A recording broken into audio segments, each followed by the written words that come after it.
establishments offering dine-in and personal care services in Metro Manila are gearing up for their comeback tomorrow. The Interagency Task Force approved this recommendation to allow dine-in services to reopen, but only at an initial 10% seating capacity. The Trade Department says the certification is not mandatory, but it will at least give customers an assurance that the establishment is safe. Without CHIEFS, they're allowed to open already at 10%. So, that will not stop them. And you're not given the parang information. With that information, you're giving the customers the option to choose. Foreign nationals can now enter the country starting tomorrow. That's still with strict entry requirements. Meanwhile, the government has also allowed dine-in and personal care businesses at limited capacity. But how can the country avoid another COVID surge? We discuss in this episode of the Chiefs.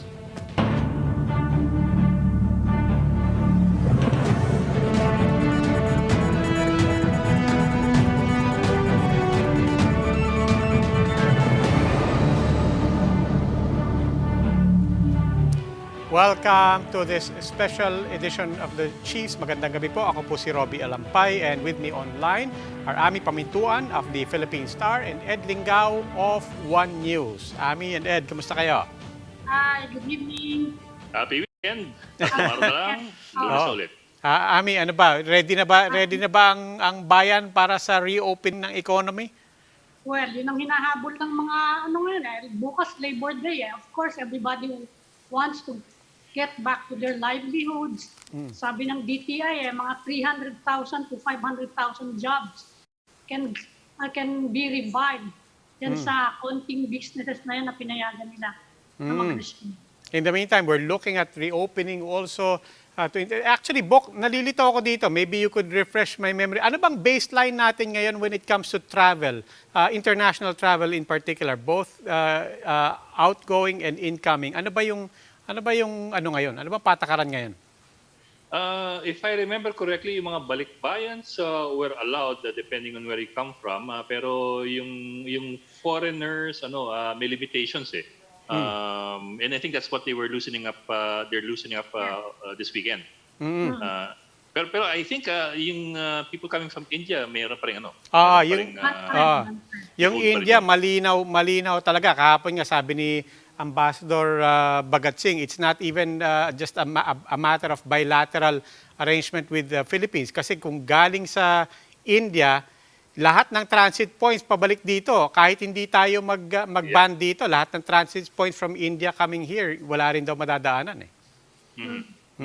In any case, so the limits are still there. Yeah. In any case, yung first guest natin, he has a proposal relevant to this, to what we're talking about. Let's bring in House Deputy Speaker and One Pacman Party List Representative Mikee Romero. Congressman Romero, welcome po to the Chiefs once again. Good evening, Congressman. Welcome back, sir. Good evening, Robbie. Good evening, Ami, and Ed. Magandang gabi sa lahat ng televiewers. Hey, Congressman, let's start with your proposal. You have some ideas on how to reopen partially and carefully yung tourism sector, yung travel into the Philippines. Talk to us about your proposals. Yes, I've researched ilang tao na nababakunahan sa buong mundo, and there's about 1 billion at this point, April 2030. Na there's 1 billion out there na fully vaccinated, 100 million sa US. In fact, sabi ni President Joe Biden, by July 4th, the US will now be COVID-free. They'll celebrate the 4th of July without masks. So these are 300, 400 million Americans. And then we have 250 million Chinese na nabakunahan na rin. So itong 1 billion na to, these are the potential market ng Pilipinas. So I'm proposing and I'm putting up a movement, and hopefully pakinggan ako ng IATF at saka ng Presidente na partially buksan na natin yung ekonomiya to vaccinated foreign overseas mga tourists and businessmen. Importante ito to gain back the confidence. If you look at it, last year, is minus 9.2% sa ating GDP, which is the worst, no?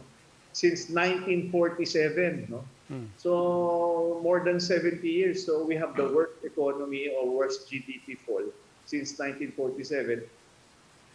Ngayon, ginagawa ulit natin is the same procedure. Lockdown dito, lockdown doon. You know, ang affected naman, hindi naman buong Pilipinas eh. No? The concentration is NCR. We can do bubbles, no? International bubbles in Boracay, international bubbles in Cebu, international bubbles in Palawan, in Subic.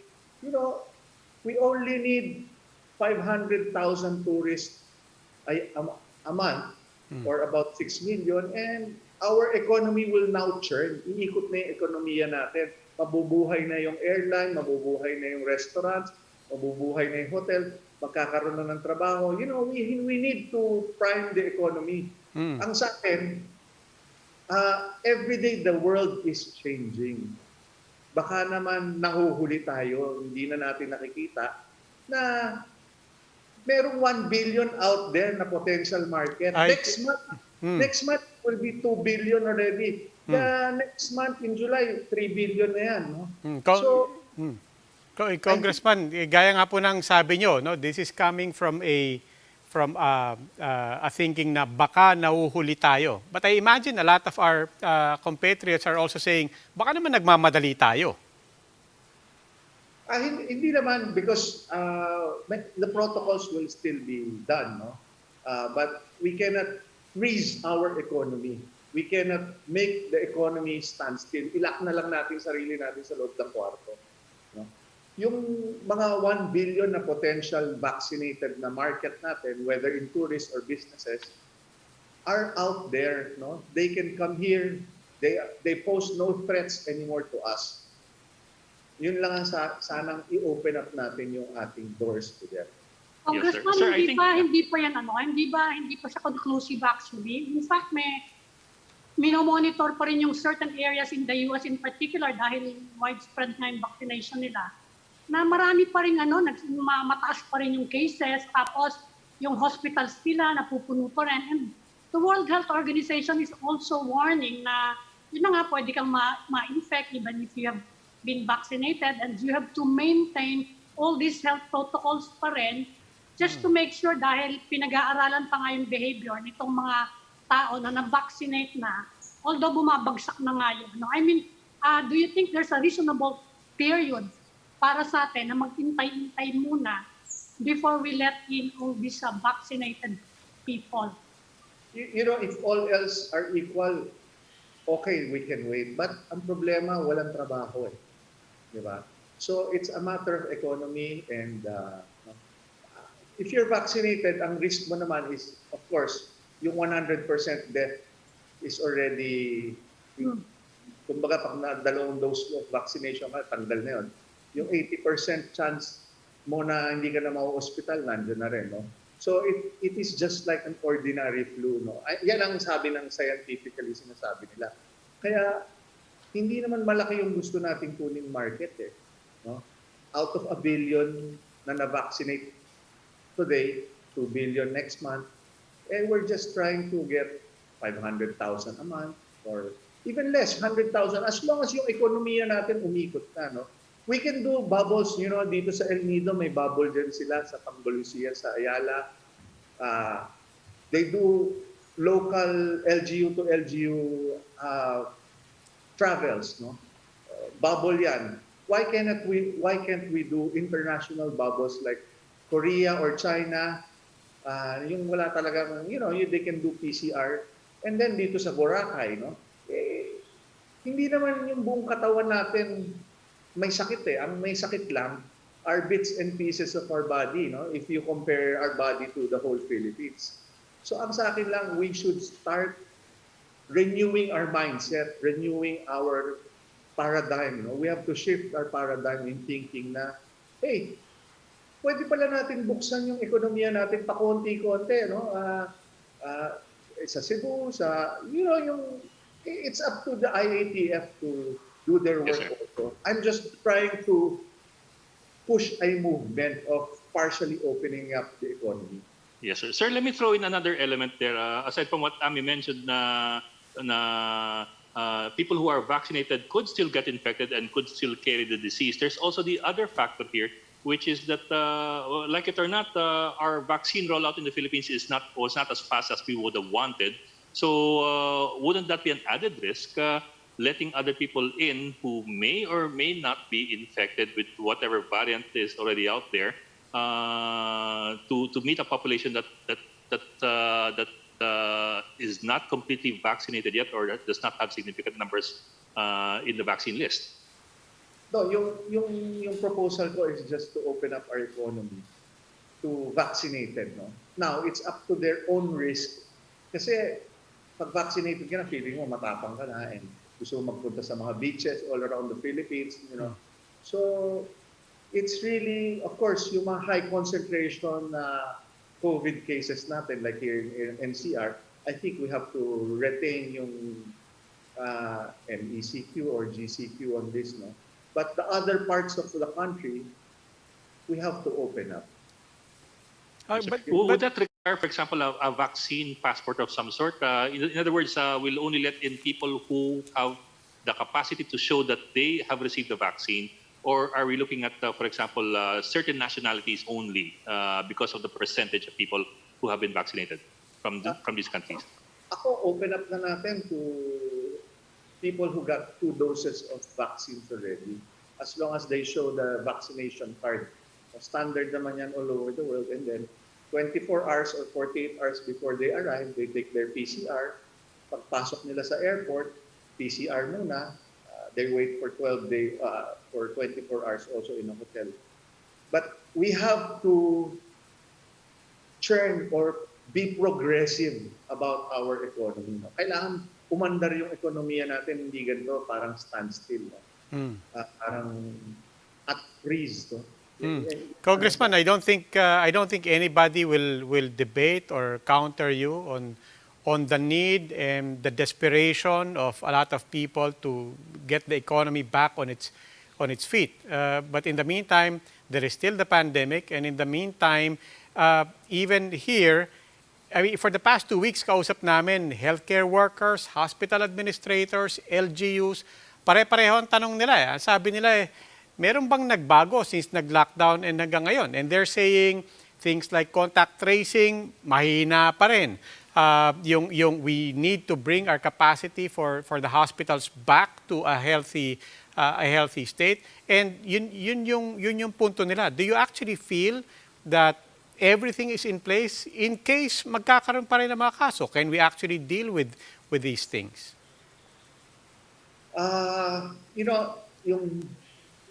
If we talk about the NCR pa rin is still on a critical stage. No? I'm talking about opening up the country on different parts of outside of NCR. No? But NCR, I think, yung mga tourists, ang bubble naman magagawa mo dito sa NCR are just the casinos. Or, kung may mga negosyo sila, the stock market has been down since March. Kung i-open up mo naman yung ekonomiya natin sa mga business sectors like business visits, that will spring naman yung investor confidence and the foreign direct investments. No? Pero ako, outside of NCR, let's open up as many tourist destinations and as many international bubbles as possible. Para ang visa lang nila, doon lang. So sir, pagka ganun, linawin ko lang, how do you envision it? Pagka ba may bubble, pumasok ka let's say sa Bohol, pumasok ka sa Boracay, or for that matter, Cebu, diretso ka doon, hanggang doon ka lang. And you can only travel from one bubble to another bubble? Yes, I think that's for now, no? Because nga ang taas ng cases sa NCR, let's just put them in, parang yung ginagawa ngayon sa El Nido or sa Palawan is direct from Manila, direct to prior to the ECQ, direct to the hotels. They have their own parang LGU to LGU bubble. Congressman, tanong ko lang, you filed the bill, to penalize government negligence, inaction, irresponsibility during a state of public health emergency. Bakit po nyo na-file to? Meron bang any particular incident or any issue na what drove you to file it? Actually, this was spearheaded by Deputy Speaker Brother Eddie Villanueva when we were talking.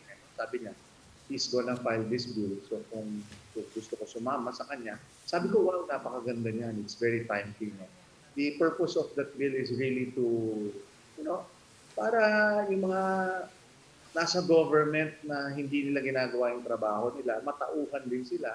At saka yung mga walang ginagawa, matauhan din. No? We need progressive governance at this point in time.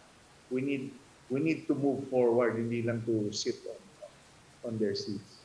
Is that an expression of dissatisfaction, for example, with our capabilities for testing, contact tracing, isolation? Definitely, it's not, hindi naman, hindi lang naman ako definitely, even I'm an administration allied deputy speaker, pero I always call a spade, no? Medyo maraming kulang, no? In fact, our health system is really hindi siya at par with Southeast Asian countries, no? Sa Southeast Asia mo na lang siya i-compare, like Singapore, Malaysia, Thailand, even Vietnam, hindi tayo comparable.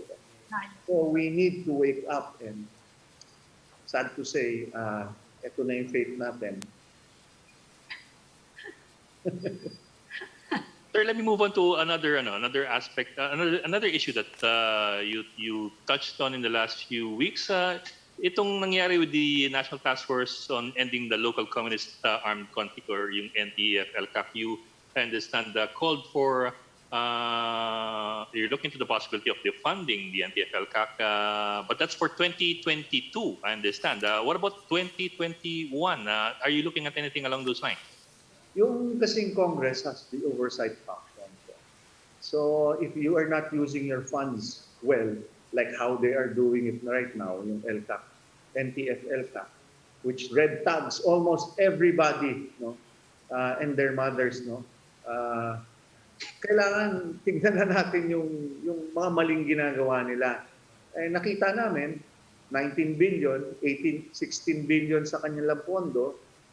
At that time when we approved it, maganda yung gusto nilang gawin, no? But right now, because of itong pandemic na lumalala, yung 16 billion, pwede natin ilagay sa mga pagkain o sa vaccines or ayuda instead of putting up 800 municipal barangay halls all over the Philippines, especially dyan sa Davao, dyan sa other parts of the country. I think we really need, as Congress, we really need to recalibrate yung pondo nila. Pero sir, bayan, yes sir, but the NTF-ELCAC and in particular itong anti-insurgency moves, it's one of the pet projects of the president. Not to mention that one of the major beneficiaries of the NTF-ELCAC's 16 billion pesos is going to be the Davao area. So do you think you will get the support that you would need from, for example, your colleagues in Congress, where there's a supermajority for the administration, as well as from Malacanang? Well, but we need to also do our job, no? Yung red tagging and red tagging the community pantries are just a complete joke and mockery of the whole government system. You know, gumagamit ka ng 19 billion, tapos sasabihin mo, tumutulong tong taong to. Naggawa ng community party, red tag natin yan, i-profile natin yan, may kinalaman yan sa komunista. You know, if ganun ang gagawin nila, ibig sabihin, sayang yung pondo ng Pilipinas, di ba? But sir, yeah, Congressman, and really, you're not the first to say this, and we also have to say It was not the community pantries that was the first thing that civil society and media and NGOs and lawyers were pointing to. Parang NTF-ELCAC was really engaging in red tagging long before this. My question is, and this is something that we asked also Senator Drilon, obviously there's a move in the Senate to hold the NTF-ELCAC accountable, particularly its funding and so on. But in reality, what are the prospects for that at the lower house? May suporta po ba talaga to? Because like we said, maraming nagsasalita, but each and every time, and in fact, let's face it right now, NTF-ELCAC is under no pressure to change if General Parlade and Usec Badoy are any indicators, they're still going to be there as spokespersons for the NTF-ELCAC. So I guess ang tanong po dito is, maraming nagsasalita, but kaya po ba talaga ng Kongreso to hold them accountable? Mahirap magtanggal talaga ng budget or to redirect it to or rechannel it to mahirap talaga, no? It takes the president to do it. But kami, ang gusto lang namin is patigil na yung red tagging na to. And pagka hindi nyo tinigil tong red tagging na to, talagang we will prove to them na yung pondong binigay namin sa kanila, hindi nila nagagamit ng tama. Diba? Imagine red tagging almost all the celebrities who are, talks about anything against the government or its health system. Kahit sino na lang magsalita, i-red tag, ipo-profile. Maling-mali ito eh. We have rights, no? Under Article 3, Section 1, na we have the right also to be proven guilty for our mistakes. If meron, no? We have the right to liberty and our right to be respected.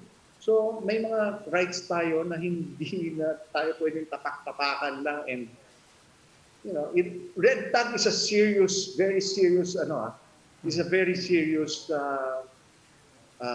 it's almost like a criminal kasi pag ni-red tag mo na, ibig sabihin yung buong pamilya niya is now at risk. Di ba? Pwede siyang, may vendetta group or vigilante group. Hindi mo alam. It poses a threat to the whole family talaga. So, will you support the proposal of Senator Drilon, and will there be a counterpart bill at the level of the House of Representatives? I want to get one salient point of Senator Drilon's proposal here.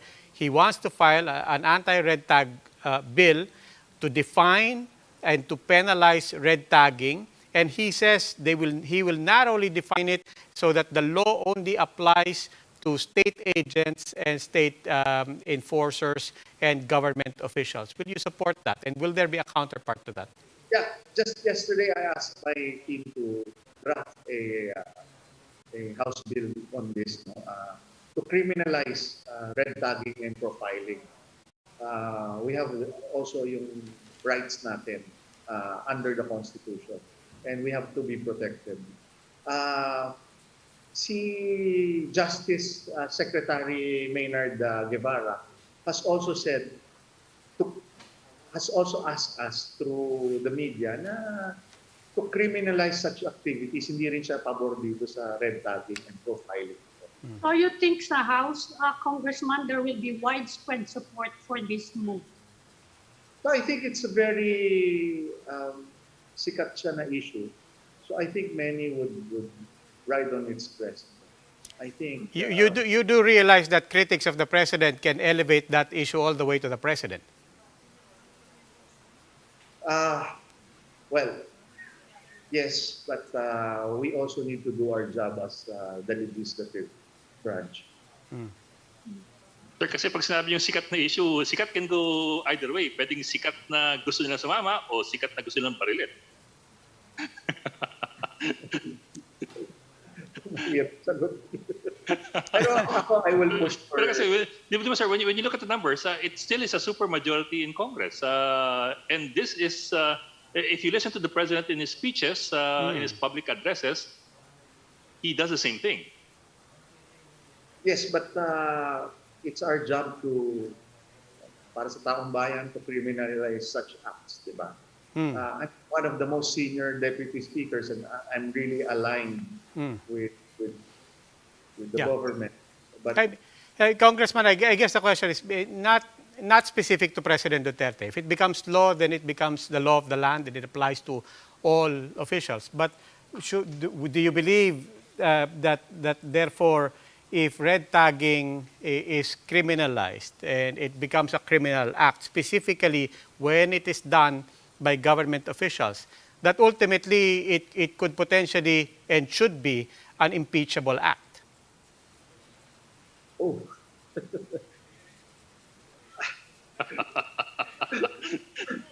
Sa presidente na yan. gawin muna namin batas, saka natin sagutin. But it should be criminalized. Yan ang ano ko. And pati si Justice Guevara is one with us, criminalize such act. So that's already the executive or part of the executive speech. So we will criminalize such act. I think mapapasa namin yan within this Congress. Balikan ko lang, Congressman, yung COVID. Hindi, balikan ko lang yung COVID kasi may proposal din na to amend daw the procurement law para daw i-prioritize yung pagbibili from local manufacturers. I'm talking, of course, about the PPEs, no? Yes. Are you open to that kind of amendment? Oh yeah, definitely. We are open to buy Filipino type of progress dito sa ating mga. We can do a law or we can just do a House resolution and ask the DTI or whoever government agency to procure, DOH to procure that. Kaya naman gawin kahit na hindi siya gawing batas. Yung Bayanihan 3, kumusta na po? Kumusta na po siya ngayon sa House? Kanina nag-pass yung Bayanihan 3 sa committee level, sa TWG. So hopefully masalang namin yan by pagbalik namin sa Congress May 17. Hindi siya ginawang urgent at this point. So we have to wait for May 17 for it to be passed under the second and third readings. Pero ano talaga funding? Anong funding talaga niya? Medyo magulo yung funding niya. Meron nang na-identify ang ating economic managers ng funding ng Bayanihan 3. No? Ang tinatrap na lang is how much. No? There is 1,490 and 1,250 million. And part of that are yung mga ayudas na bibigay sa bawat Pilipino. Part of that, vaccination and the other projects. So, yun na lang ang pinag-uusapan ng ano yung amount talaga at anong kakayanin pondo. Okay. Congressman Romero, maraming salamat po. That was one Pacman Party List Representative Mikee Romero. Thank you, Congressman. Salamat po. Thank you, Robbie, Ami, and Ed. Okay. Salamat. Stay with us. The Chiefs will be right back.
Welcome back to the Chiefs. I'm Robbie Alampay. We're now in the final stage of our conversation. Now joining us is Department of Trade and Industry Undersecretary Ireneo Vizmonte. Undersecretary Vizmonte, welcome po to the Chiefs.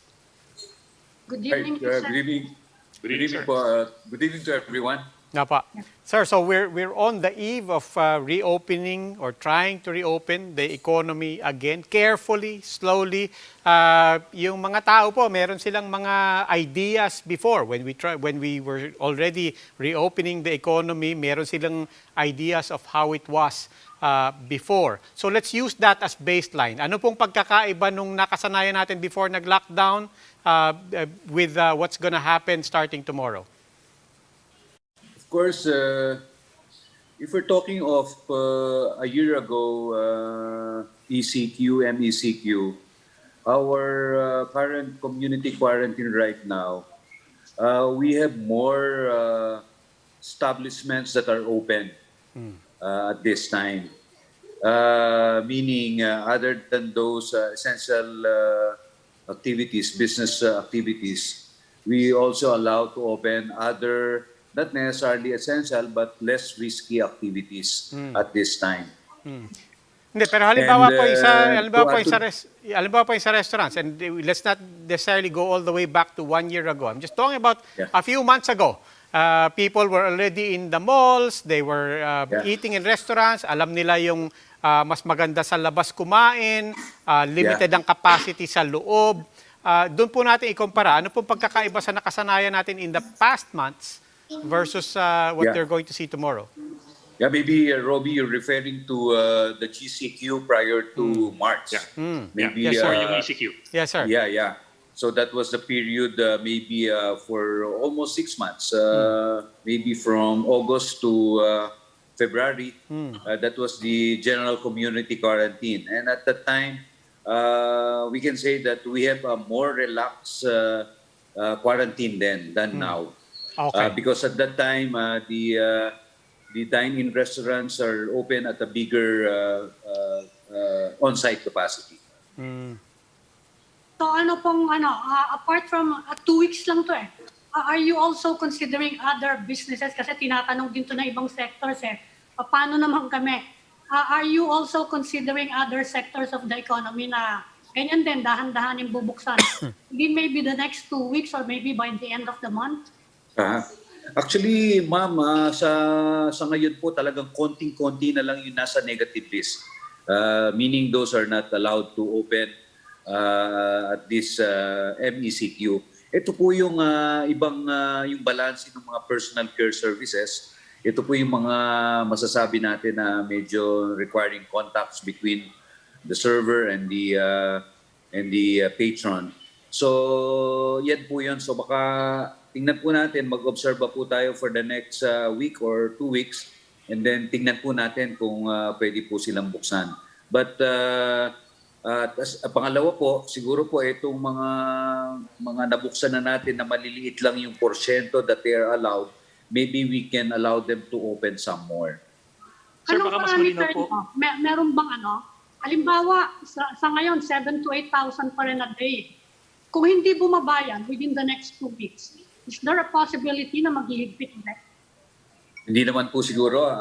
Gusto po talaga natin na ito pong pag-iingat po natin ay habang meron po tayong mga cases pa, kailangan may kasama pong pag-iingat so that ito pong pagbubukas ng negosyo ay tuloy-tuloy. So hindi po natin iniisip na, ang gusto sana po natin ay makabalik na tayo sa GCQ. Lalong-lalo na kung medyo bumaba na po ng konti at nakikita naman po natin kahit na mataas pa po, hindi na siya lumalagpas dun sa level na mataas na umabot tayo ng 10,000 early part of, I think latter part of March. Sir, baka mas malinaw po kung isa-isa natin yung mga nasa negative list beginning tomorrow kasi yun ang mas kaunti yun ang mas madaling matandaan ng mga tao kumbaga ano yung mga hindi pa rin pwedeng bumukas starting tomorrow? Actually, yung mga nasa negative list po natin, ito po yung mga entertainment, ito po yung mga theaters, yung mga live audience, Ito po yung mga arcade, ito po yung mga gyms and gyms, hindi pa po sila bukas, ano? Massage. Masahe. Massage. Yan, hindi pa po pwede yan. Tsaka nga yun po, yung karamihan po ng mga personal care services, dahil ang bubuksan lang po natin bukas ay yung barbershops and salon at tsaka yung po mga nail spa, no? Ito po yung mga, in other words, yung hair treatment, ito pong nail treatment, pero yung po mga massage, hindi pa po sila. Anything that will require the removal of the mask, hindi pa po natin sila pinapayagan. At saka kasama na rin po yung sa listahan natin, yung mga horse racing, yung mga online betting, hindi pa po sila bukas. Yung mga pabingo, bale. Ayan, pero siyempre, dahil ito pong loto ay binobola po sa Metro Manila, inaalaw po yan dahil meron pong mga bets na tinatanggap sa mga probinsya na under GCQ at FGC. Okay. Meron po bang nagbago sa yung mga requirements naman for an establishment that wants to reopen? Ano yung mga minimum requirements for them in terms of their own infrastructure, in terms of their capability to help in contact tracing, for example? So halimbawa, may barberya ako, gusto kong buksan. Ano po yung mga minimum requirements para sa akin para makapagbukas? So, ang mga requirements naman po ay simple lang. Lalong-lalo na po yung ating dito sa mga medyo hindi po safe, ano. So meron po tayong minimum health protocol na pinapatupad para po sa mga establishments. Pero pwede naman po silang magbukas, ano. At ang ginagawa lang po ng mga ahensya ay post-audit na lang po. At kung hindi po sila tumutupad doon sa mga lituntunin natin or our guidelines, then we will let them correct it. At kung hindi pa rin po, tsaka lang po siguro natin sila i-report sa local health officer o sa LGU para po gawin nila kung ano yung nararapat. So meron po tayong requirement na kailangan po sila, meron silang mga health declaration, meron po silang, kung wala po silang stay, yung tinatawag nating stay safe app, pwede po yung gamitin yung mga app na ginagamit ng mga munisipyo para po talaga makatulong sa contact tracing. Usec, the issue of ventilation has been front and center for quite some time, especially nung naglabas yung Lancet ng study that appears to show na maaring airborne yung COVID-19. Yeah. I'm wondering lang kung may naset pa tayo na uniform protocol on how ventilation should be in establishments. I mean, I understand na establishments are encouraged to have good ventilation, pero I'm not really sure kung meron ba talagang nag-i-inspection yan at may standards ba na nakaset and so on down the line. Kung may mag-i-inspection ba to begin with? Tama po yan, sir.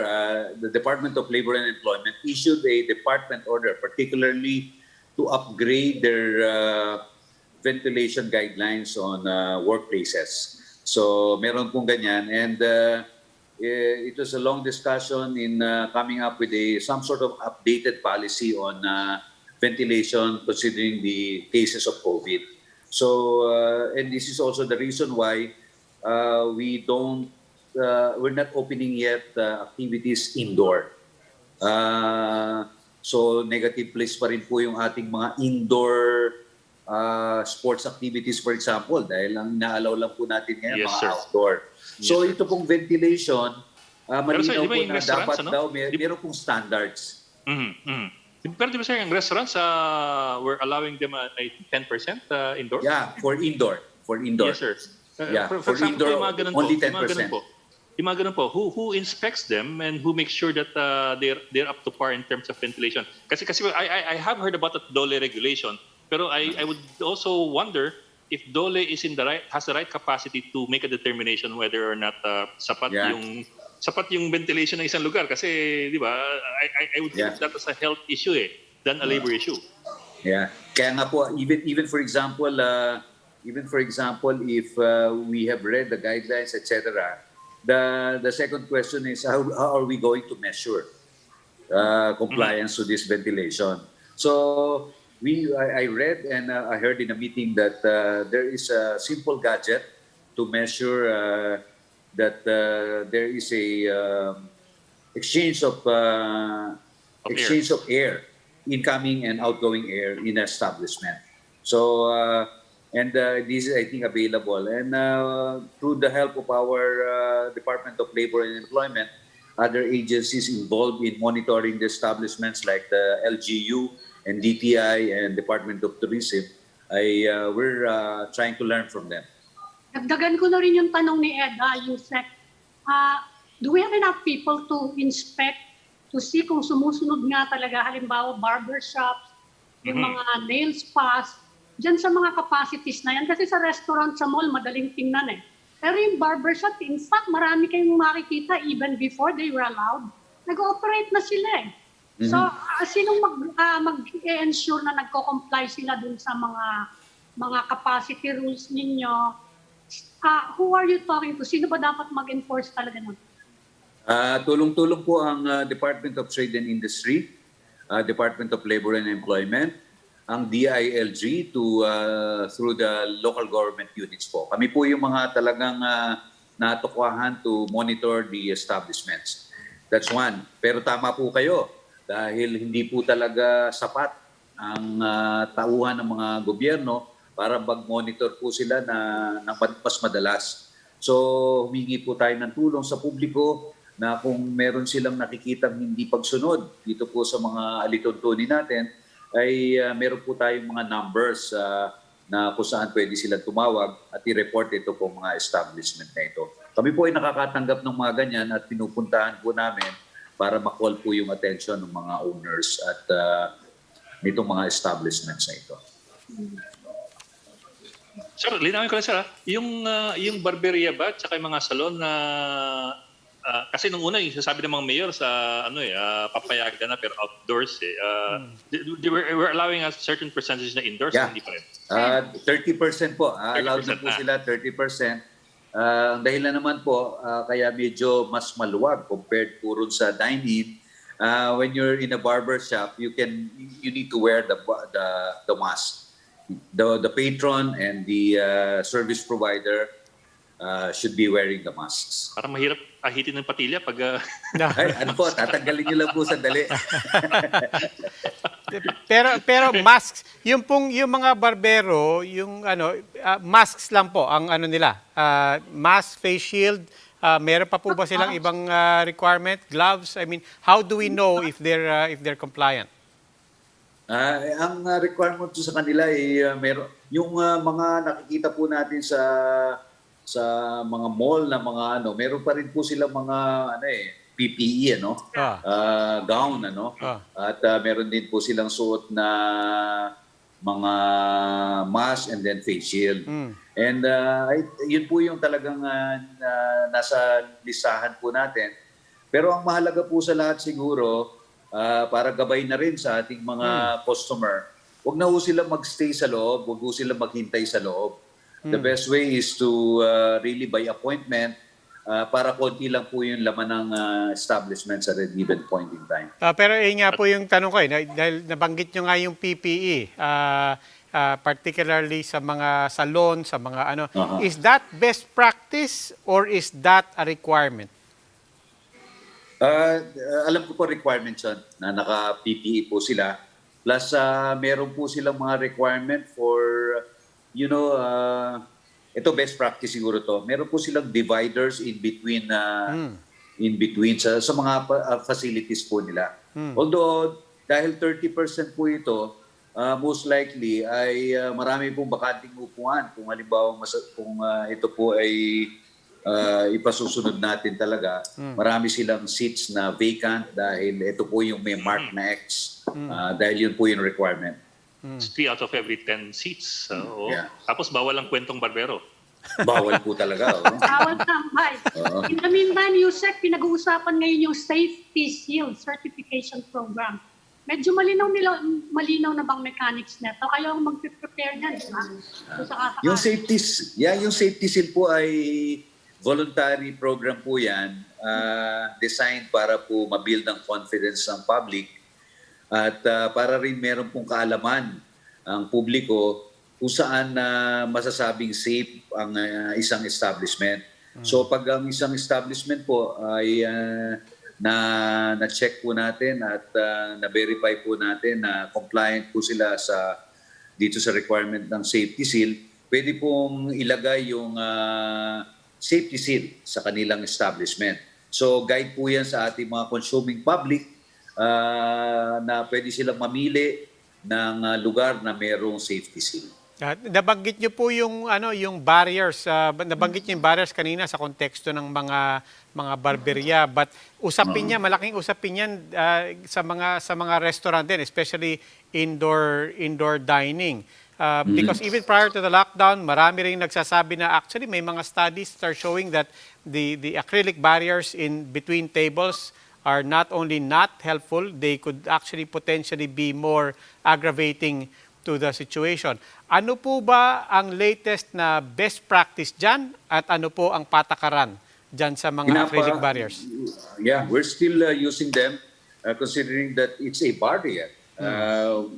Kung halimbawa kung bukas po yung bibig natin dahil kumakain tayo at nagsalita tayo, that serves also the purpose as a barrier.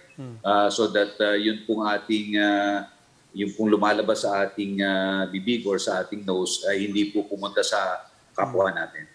Yes, sir. Well, sir, to Roby's point, I think the concern over plastic barriers is if they are not properly installed, the air inside the barriers tend to stagnate. So infected people who used that barrier previously could leave virus particles or aerosols hanging around for the next customer.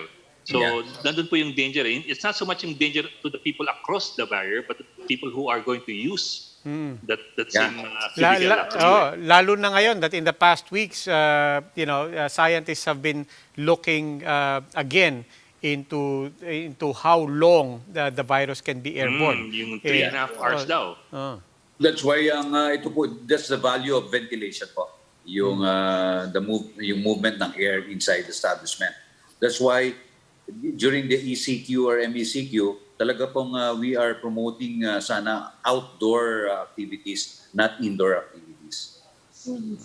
Usec, may proposal si Trade Secretary Mon Lopez na 10 billion assistance sa small businesses.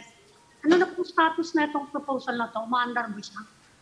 Ito po yung yung 10 billion na part ng Bayanihan 2. This is actually for loans for businesses, MSMEs around for not only for tourism, yung po mga establishments nasa tourism, nasa mga MSMEs po, ito po ay pinapautang natin at zero interest rate through the SB Corporation.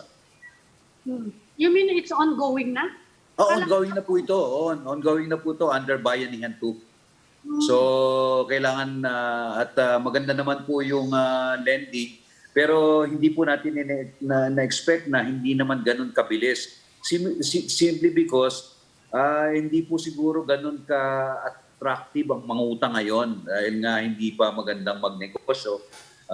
Pero alam po natin na marami naman nagbubukas ng negosyo, particularly sa area naman po ng logistics and e-commerce. Okay. Sir, so we're extending the MECQ for another 2 weeks. Another 2 weeks. Everything we've talked about so far, this is only good for the next 2 weeks, no? So we will have another assessment come the middle of May. Yeah. Tama po, Sir Ed. At ito pong pinag-uusapan natin ngayon is for the next 15 days. Okay. So all the allowed capacities could change by middle of May. You said 30% could go up to 50% and so on the line. So especially kung meron pong change sa ating pong quarantine, say from MECQ to GCQ. Okay. So significantly meron pong change sa operating capacities. But sir, meron na po bang metrics at the end of these 2 weeks na that will help government decide whether or not to continue, whether or not to progress, or whether or not to go back to something stricter? Malinaw po ba ang mga indicators na gusto nating makita? Actually, na ito pong pag-deklara po natin itong recent na to, it was brought about by the number of cases na nakita po natin because again of the number of variants, new variants that came about. So, ang nakikita po natin kung ito po ay ang pinag-uusapan po natin kasi yung kakayahan ng ating hospital care. Meron na po ba tayong enough na isolation na mga facility tsaka yung hospital. So ito po yung iniingatan natin. At nakikita naman po natin na bumababa yung number of cases at hindi ganun kabilis. Pero while meron pong mga cases na ganito, alam din po natin na yung pong pag-increase ng facility, isolation or hospital ay pinapataas naman. Nadadagdagan. Sir, balikan ko lang po kanina yung mungkahi ni Congressman Mikee Romero na sabi niya nga, in the meantime, tingnan natin yung mga lugar outside of Metro Manila. Tingnan natin yung mga may potential na maging travel bubble, as it were. Yeah. How aggressive do you think we can be in areas outside of NCR that are under GCQ na let's say may sariling international airport, pwedeng dumiretso ang turista. How aggressive, or for that matter, how careful can we be in areas outside of the bubble? I think it depends on how is the quarantine in the particular area, how isolated, how the bubble can be effectively implemented. So the example of Boracay is a good one because number one, Boracay is relatively famous. Second, I think they have an airport that can somehow directly link to the island. So government is looking towards allowing more of that kind of bubble, considering that these are outdoor destination. Si Tourism Secretary Berna Romulo Puyat was here the other night also, and she was asserting, we want to be careful, but she did also note, and she stressed that so far, our experience sa travel bubbles is wala pang outbreak sa travel bubble due to tourists. Can you validate that? Is that what you're seeing also? Ano ko rin po yun, nalaman ko rin po yun na talagang wala naman talagang cases po tayo ng COVID due to that in the travel bubble. Yun po rin yung nabalitaan ko rin. Okay. Undersecretary Ireneo Vizmonte of the DTI, maraming salamat po. Wala po naman at maraming salamat din po sa inyong lahat. Okay. Thank you, sir. Ingat po. Ingat Good evening po. Good evening. And that will be all for this special edition of the Chiefs. We hope what was discussed here will keep the conversation going. Before we go, a reminder to everyone, mask on, wash hands, and stay safe, Philippines. Ako po si Robbie Alampay. I'm Mami Paminton of the Philippine Star. I'm Ed Lingao, and we are One News.